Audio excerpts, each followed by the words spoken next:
This is the GPD WIN 4.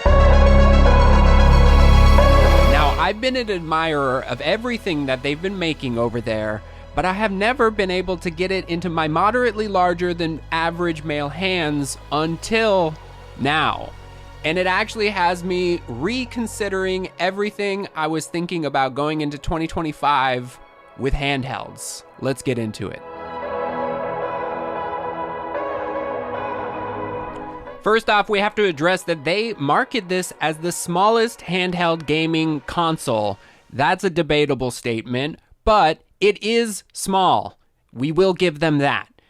And in an era where they just keep wanting to make things larger and larger, after having my hands on this, it started to make me redefine what I was looking for in a handheld PC. And I think I'm actually leaning towards that this might be the perfect solution for what I want in my life. And I mean, come on, look at this beautifully PSP-inspired handheld PC with that flip-up screen and that full mechanical keyboard.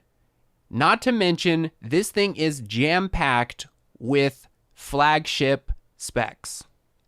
As other handhelds are trying to smack on 8 to 11 plus inch screens on these quote unquote portable handheld devices, not this guy.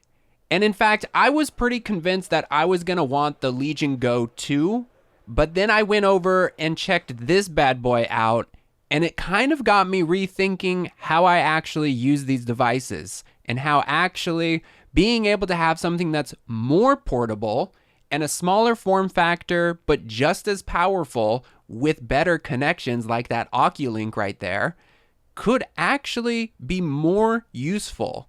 Now, this is fully predicated on how I use these devices. Because if I'm on like an airplane or I'm gonna do a longer session and I want a larger screen, I'm just going to plug in my VITURE XR glasses, and then it makes even more of the case that I would rather a smaller device. Also, if we're talking about portability, it would be kind of awesome if it was smaller. The Steam Deck is huge. The Legion Go S is huger. And then we have all these other options that are just within range of that size. But not this little guy. This one's really actually quite tiny. So if I threw it in my bag, I would absolutely not be taking as much real estate. Okay, I digress about my just thinking here out loud of why I would want it. Let's get into the actual features of this device. It's undeniable that it was heavily influenced by PlayStation's handhelds that they made so long ago, but there's nothing wrong with that because it's freaking awesome. Probably one of the best designed handhelds that have ever been made, and they just took that and made it even better. The WIN 4 has been basically the same shell for a couple years. They just keep upgrading the internals. So this is packing the AI9 HX 370. You can also get the 8840U, but in other words, this can be a flagship item and it performs amazing. But they don't stop there. They just jam-pack this with every top of the line possibility. If I could nitpick about one thing, I would have liked to see an upgraded 6-inch OLED 120 Hz screen. But the screen seems to be still stuck at that 60 Hz. Not that it looks bad, and it is only 6 inches, but man, there is enough power in this machine to be able to get more than 60 Hz. Another reason I was thinking a smaller device would be more useful is in docking mode, because then all of a sudden you have all the same power, but in a smaller machine that can get plugged into any external monitors and entire workstations. And it opens up all of these features with all of the ports and plugins that this device has.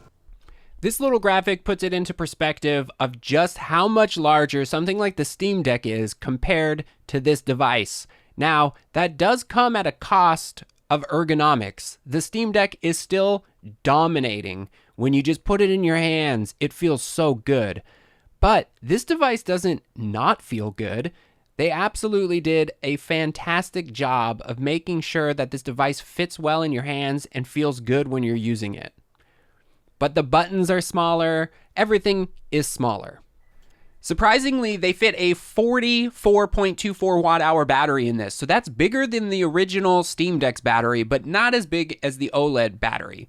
If you don't want to be worried about battery life, it's always nice to have a really quality battery bank. This is the INIU Cougar P63, and it fits right in the palm of your hand, just under 100 watt hours, and can deliver up to 100 watts of power.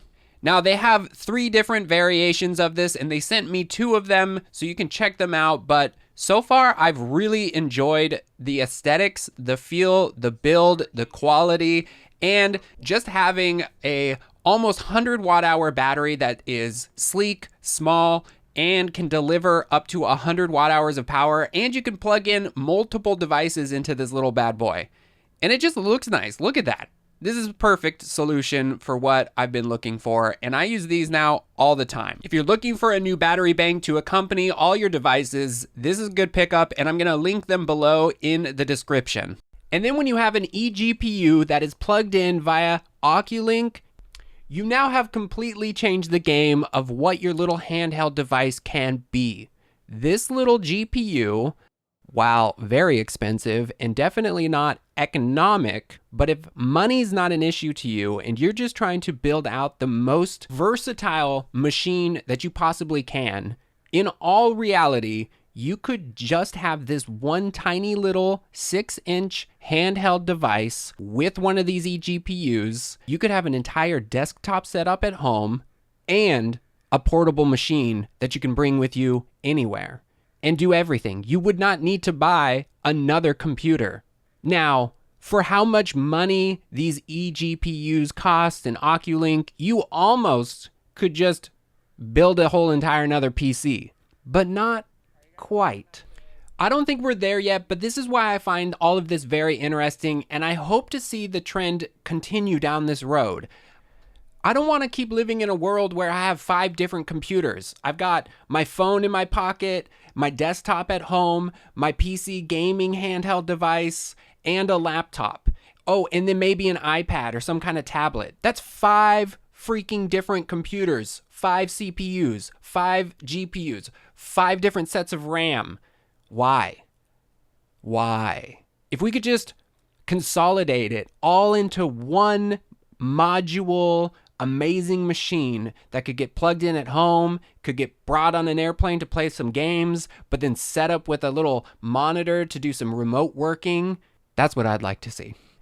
And that's kind of why I'm thinking this smaller device might actually accomplish those goals for me even better than a large device. At the end of the day, honestly, all of these handhelds are kind of all becoming awesome. V2 of everything is so much better than the version 1s that were coming out. None of them really are like glaringly bad. They all have their plus sides and they all have their downsides. So it really is good for us that we support all of these different companies in their pursuits of creating solutions that fit your specific needs. But man, it just brings us to this time in our lives where there's so many choices, and I just get crippled by which one to choose. The elephant in the room for these devices is the price point.